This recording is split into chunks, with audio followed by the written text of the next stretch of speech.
Shalom Bracha, Boker Tov Lekoulam. Et on revient dans notre étude du Yom Sheni. Et le Yom Sheni, eh bien, comme d'habitude, nous étudions le schéma et ses berachot. Et donc, la semaine dernière, nous avons ouvert notre série d'études sur le schéma et on a parlé de ce que voulait dire, de manière générale, cette première phrase du schéma, Shema Israël Hashem Eloheinu Hashem Echad. Avant qu'on puisse rentrer la semaine prochaine dans la première bracha des brachot du schéma, eh bien, il faut quand même qu'on se pose quand même une petite question. Parce que maintenant qu'on a dit et expliqué que le schéma, c'était proclamer l'unité du Créateur, alors au passé, au présent, au futur, comme on a pu le voir la semaine dernière, eh bien, il y a quand même une question qui se pose. Qui se pose, c'est, eh bien, de quel droit peut-on dire le schéma? Le schéma de manière générale, hein, le schéma et ses brachot. Ça veut dire quoi? De quel droit peut-on dire le schéma? Quelle est la base du questionnement? Eh bien, vous savez, toute la Torah orale, tout le Talmud, va s'ouvrir sur une question. Et oui, la Torah orale s'ouvre sur la question Me'em matai korin et shema be'arvin. Eh bien, on serait tenté à la base de comprendre qu'il s'agit ici d'une question purement technique. À savoir, eh bien, à partir de quelle heure on peut dire le schéma? La nuit. Très bonne question. Bien sûr, très bonne question. Mais franchement, est-ce qu'on va commencer tout l'enseignement talmudique par une question somme toute assez technique? D'autant plus que le Talmud, ça c'est la question posée par la Mishnah, mais Mata et Korin et Shema Be'arvin, la première Mishnah dans le traité de Berachot, le problème c'est que le Talmud tout de suite va répondre en disant, mais enfin, la réponse qui est donnée, Mishat Tzet HaKochavim, ça aurait été la réponse qui aurait dû être donnée. C'est-à-dire, on aurait dû entendre marqué dans la Mishnah, à partir de quelle heure tu peux dire le schéma? Eh bien, à partir de la sortie des étoiles. Si c'était véritablement ça qu'on voulait apprendre, c'est comme ça que ça aurait dû être marqué. Tu me demandes une indication temporelle, je te donne une indication temporelle. À partir de quelle heure on peut dire le schéma? À partir de la sortie des étoiles.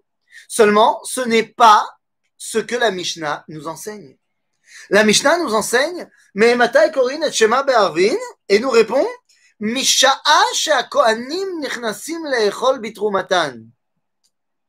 À l'heure où les Kohanim commencent à manger la terouma. Bizarre. Bizarre. Le Talmud tout de suite dira, mais enfin, je sais que cette heure-là correspond à la sortie des étoiles. Donc pourquoi ne m'as-tu pas marqué la sortie des étoiles? Eh bien, en vérité, nous dit le Talmud, Milta agavorcha kamashmalan. Parce qu'en fait, je voulais t'expliquer autre chose, bederech agav. En d'autres termes, il y a une question purement technique et temporelle de à quelle heure je peux manger, à quelle heure je peux dire le schéma le soir. Oui, nachon.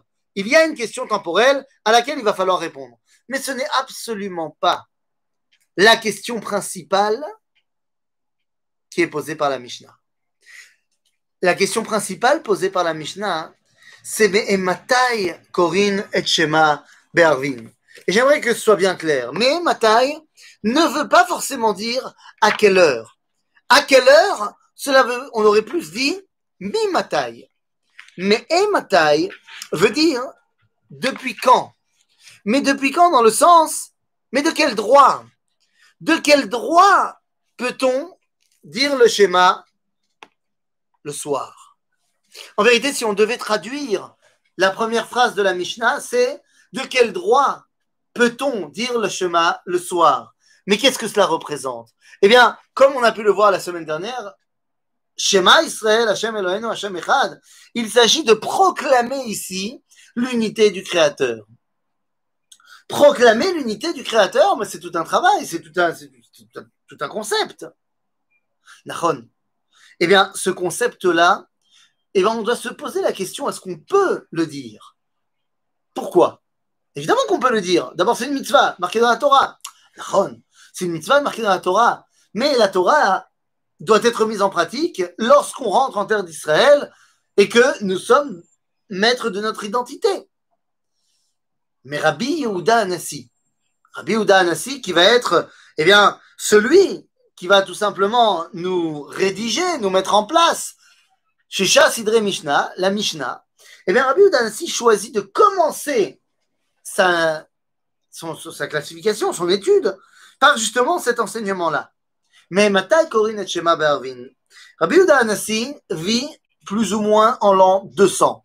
C'est-à-dire que Rabbi Yehuda Hanassi vit dans l'époque charnière entre la fin du royaume juif, le début de l'exil effectif, mais également la montée en puissance du christianisme.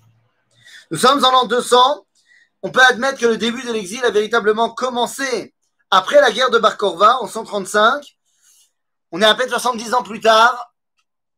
Et à ce moment-là, le christianisme est en train de grandir. Il n'est pas encore la religion impériale de Constantin, mais ça prend déjà une force très importante. Eh bien, face à cette réalité-là, il va falloir répondre à la question, au problème, à la ta'ana, à l'argumentaire proposé par la chrétienté. Nous dit l'Église. Mais enfin, vous les Juifs, vous étiez effectivement le peuple élu. Vous étiez effectivement Mi shemeyachadim et shmo shel HaKadosh Baruch Hu.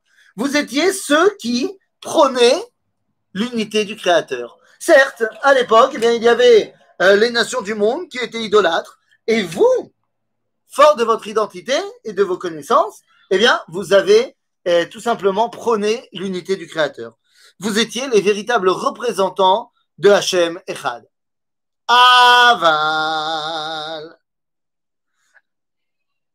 Vous pouviez le faire parce que vous étiez reliés à Dieu. Que se passe-t-il si vous n'êtes plus reliés à Dieu? Ah! Que se passe-t-il si on n'est plus relié à Dieu?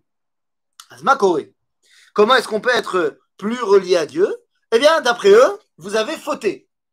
Si vous avez fauté, vous vous éloignez du Créateur. Vous ne pouvez plus être légitimement ceux qui prononcent et proclament son unité.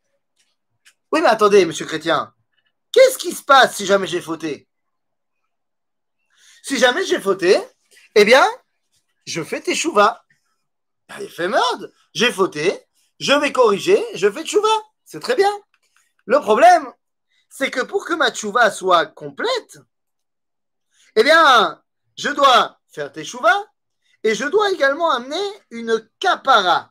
Une kapara, c'est-à-dire, en français, je dirais, on parle d'expiation, mais de rééquilibrage. Je dois payer, en fait, je dois payer pour, le traumatisme que j'ai créé dans le monde. Mais que faire si jamais je ne peux plus faire de kapara?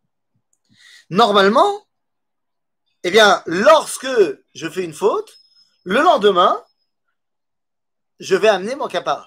Ou le jour même si j'ai le temps. Mais qu'en est-il d'un Kohen qui aurait terminé son service au Beth Amikdash à 4 heures de l'après-midi, qui rentre chez lui et il ramène avec lui à la maison des pommes qui viennent de Neta Reveil, des pommes Bikdusha, des pommes de Trouma. À ce moment-là, il doit les manger en état de pureté.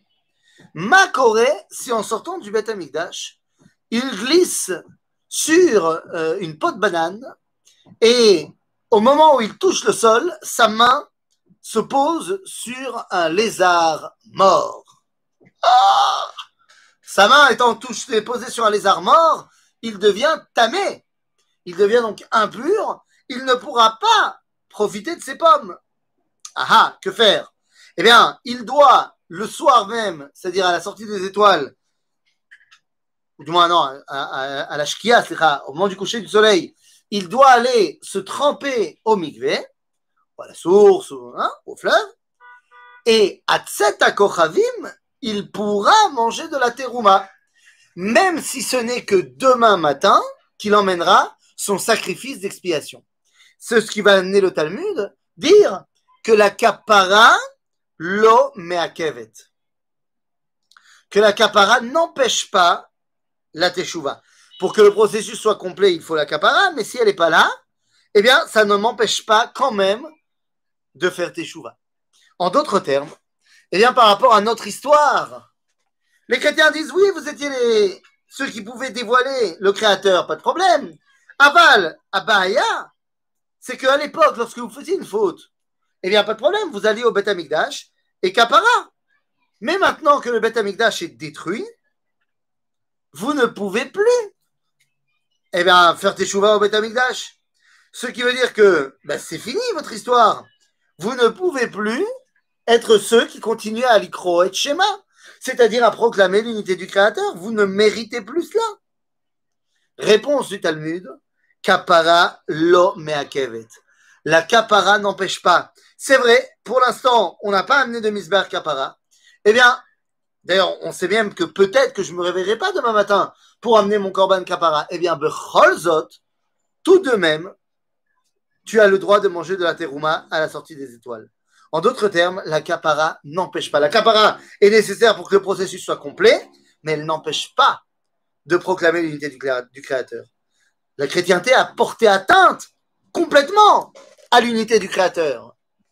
Hein, il n'y a pas de plus bria ba'ichud ba'achdout que eh bien, la chrétienté. Rabotai, barou. La chrétienté a dit qu'il n'y avait pas un seul Dieu, qu'il y avait trois. Le Père, le Fils, le Saint-Esprit. Et même quand ils essayent de se cacher de cela, parce qu'ils ne veulent pas passer pour des idolâtres, alors ils disent Va davar nia basar, le verset de Matthieu qu'on retrouve gravé en gros sur la basilique de l'Annonciation à Nazareth. Et la chose est devenue chère, et la parole est devenue chère. En d'autres termes, même si tu dises que le Père, le Fils, le Saint-Esprit, c'est le même, il n'empêche qu'ils pensent quand même que Jésus est devenu Dieu. Va davar nia basar. Ainsi, il est évident qu'on ne peut pas parler d'unité du Créateur chez eux. Donc, puisqu'ils ont porté atteinte à l'unité du Créateur, eh bien, ils veulent qu'il n'y ait plus personne qui puisse se proclamer revendiquant le Dieu unique. Donc, ils disent à Am Israël, ils disent, mais vous n'êtes plus légitime non plus. Am Israël répond, si, Yashanu Kriyat Shema. Kriyat Shema, même pendant l'exil, eh bien, nous pouvons et nous devons continuer à proclamer l'unité du Créateur, même si ça ne se voit pas, même si ça ne se voit pas chez nous dans notre comportement, et même si ça ne se voit pas au niveau de l'international, au niveau du peuple d'Israël. C'est-à-dire, la reine, c'est מאוד מאוד מאוד חשוב. שמה ישראל, השם אלוהינו השם אחד, מתי? משעה שהכהנים נכנסים לאכול בתרומתן, au moment où les Kohanim commencent à manger leur terouma, c'est-à-dire le soir, c'est-à-dire que la kapara n'empêche pas. Depuis la destruction du Beth Amikdash et ce jusqu'à sa reconstruction, nous n'avons plus de misber kapara, mais nous pouvons tout à fait continuer à être ceux qui sont en contact direct avec Dieu et qui doivent le transmettre aux autres, grâce à la teshuva qu'on peut faire si jamais on a fait une erreur, qui va nous permettre tout simplement de continuer à être légitime à ce niveau-là pour dévoiler Akadosh Baruch Hu. Alors voilà, alors une fois qu'on a dit cela, il ne reste plus qu'à rentrer dans les berachot officiels du Shema, Kriyat Shema ou Birkotea. Et donc, on va pouvoir commencer. Évidemment, on va pouvoir commencer les brachot. Mais il faut bien se dire une chose. Il faut bien quand même se dire une chose. Il y a, quand on parle des brachot du Shema, il faut bien se rappeler que les brachot du Shema ne sont pas les brachot de la mitzvah. Il y a deux styles de brachot. Il y a les brachot de mitzvah et les brachot de shevach. C'est-à-dire, ici, il ne s'agira pas des brachot de la mitzvah. La mitzvah est de dire Kriyat Shema pourtant. D'accord? C'est bizarre. Si les brachot, si la mitzvah de Kriyat Shema c'est une mitzvah, eh bien les brachot doivent être également une bracha. C'est pourquoi, en vérité, quand on parle des brachot de Kriyat Shema, il y a 3 brachot pour Kriyat Shema Shel Shacharit et 4 brachot pour Kriyat Shema de Arvit. Et nos sages nous ont expliqué que le Seder à brachot, il est me'akev. Il est là. Oula, j'étais parti dans ma Amida. Que le Seder de brachot n'est pas me'akev, même si on n'a pas l'habitude de changer l'ordre. Pourquoi est-ce qu'on n'a pas l'habitude de changer l'ordre? Eh bien, parce qu'il ne s'agit pas ici des brachot de la mitzvah, mais du brachot de shevach. C'est-à-dire que ces brachot-là sont là pour montrer à quel point nous sommes reconnaissants à la grandeur d'Akadosh Baruch Hu. C'est-à-dire, les 2 premières brachot du Kriyat Shema, sont là pour ouvrir notre connaissance, notre conscience, notre âme, notre nefesh, Ken, de savoir qu'il y a Yichud Hashem, qu'il y a un seul Dieu, qu'il y a un Dieu qui est un, comme on a dit la semaine dernière et aujourd'hui.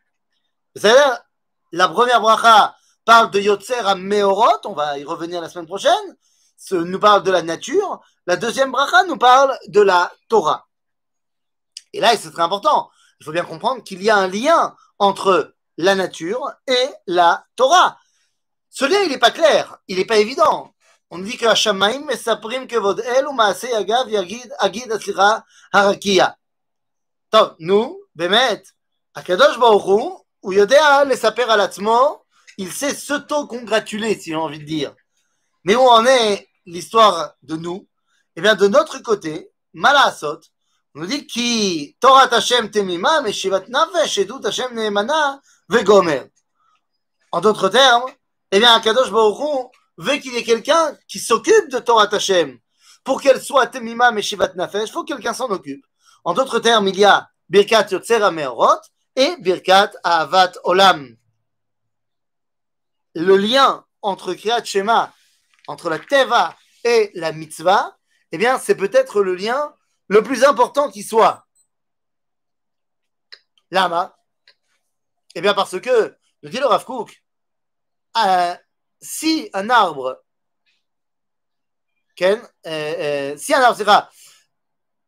existe, alors, eh bien, c'est important de savoir qu'il est vert. Parce que, en vrai, qu'est-ce qu'on s'en fiche de savoir si l'arbre est vert?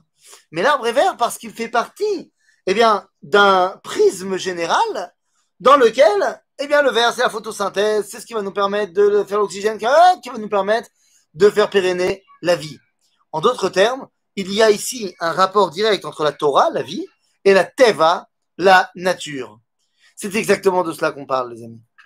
Si on veut pouvoir, eh bien, se révéler comme étant ceux qui véritablement véhiculent le message de Kriyat Shema, de l'unité du Créateur, alors il faut passer et par Birkat Yotzer HaMeorot et par Bracha de Ahavat Olam.